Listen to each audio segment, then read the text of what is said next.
Bueno, entonces como habíamos visto, el valor de la potencia promedio que se transmite en una línea de transmisión se puede expresar por esa ecuación, ¿verdad? Un medio de B sub 0 y sub 0 e a la menos 2 alfa z por el coseno de teta, donde recordemos que ese teta representa el ángulo de desfase entre la corriente y el voltaje. Entonces podemos decir que la potencia incidente promedio sería un medio de B sub 0 y sub 0, donde consideramos que B sub 0 y sub 0 serían la amplitud del voltaje y de la corriente de la fuente, ¿verdad? Por E a la menos alfa L, considerando una línea de transmisión de longitud L por el coseno de teta. De forma entonces parecida, ¿verdad? Si sustituimos que la corriente I es el voltaje sobre la impedancia, entonces sustituyo ese valor de I acá, y es B sub 0 entre Z sub 0, entonces me quedaría B sub 0 cuadrado entre Z sub 0. Para la potencia promedio reflejada, entonces tendríamos algo parecido, o sea, una expresión de la misma forma que tenemos acá, solo que en vez de usar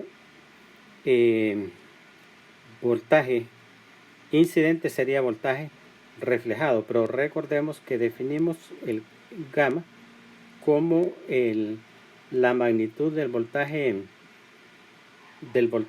reflejado entre el voltaje incidente, y si despejamos de ahí, entonces el voltaje reflejado sería gamma por el voltaje incidente, y si lo sustituimos, entonces me quedaría gamma cuadrado por B sub 0 cuadrado. Esa sería entonces la potencia reflejada. Y entonces ahora la relación entre la potencia reflejada y la potencia incidente sería el resultado de dividir estas dos ecuaciones, dividir esta ecuación entre esta, ¿verdad? Entonces ahí se van a cancelar se cancela la exponencial, se cancela el coseno, se cancela el 1/2, ¿verdad? Y se cancela también el B sub 0 y el Z sub 0. Entonces a la final lo único que va a quedar es el gamma cuadrado. Así que entonces la relación entre la potencia reflejada y la potencia incidente es el coeficiente, la magnitud del coeficiente de reflexión al cuadrado, ¿verdad? Eso significa, por decir algo, para poner un ejemplito acá, que si yo tengo una línea de transmisión donde el coeficiente de reflexión es, digamos, del 0.5%, entonces eso significa que el voltaje reflejado tiene una magnitud que es la mitad del voltaje incidente. Ahora, es decir, que se incide un voltaje de 100, la amplitud del voltaje reflejado va a ser de 50, o sea, la mitad. Sin embargo, la potencia no, ¿verdad? Es decir, la potencia reflejada, ¿qué porcentaje? O sea, ¿qué porcentaje de la potencia se refleja? Sería la pregunta. Si yo tengo que el coeficiente de reflexión es 0.5, o sea, el 50%, ¿cuál es el porcentaje de la potencia reflejada? Bueno, de acuerdo a esto, entonces la potencia reflejada va a ser igual a gamma cuadrado multiplicado por pi.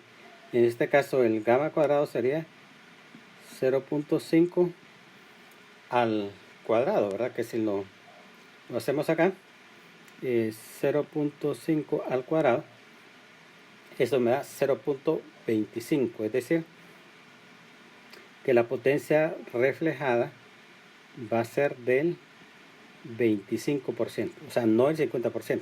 O sea que un coeficiente de reflexión del 50% produce una reflexión de potencia del 25%, de acuerdo a esa ecuación que tenemos ahí, ¿verdad? O sea que no hay que confundir eso.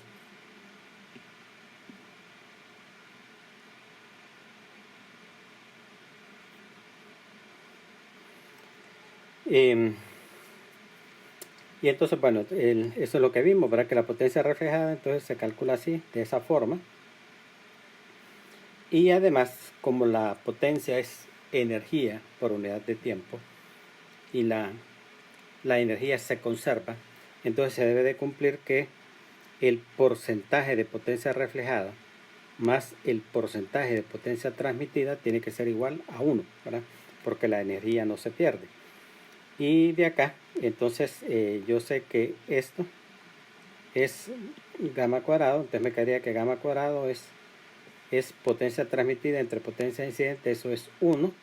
Y si lo despejo de acá, si de acá despejo ese término, entonces me queda que la potencia transmitida es 1 menos gamma cuadrado. O sea que en el ejemplo anterior que habíamos visto, que yo tenía que se reflejaba, ¿verdad? Que la potencia reflejada era un 25%. Entonces, ¿cuánto es la potencia transmitida? Pues la diferencia, o sea, sería 1 menos gamma cuadrado, que sería 1 menos 0.25, que es 0.75, y en términos de porcentaje sería el 75%. O sea que cuando gamma vale 0.5, entonces el 25% de la potencia se refleja y el 75% se transmite, ¿verdad? Eso sería.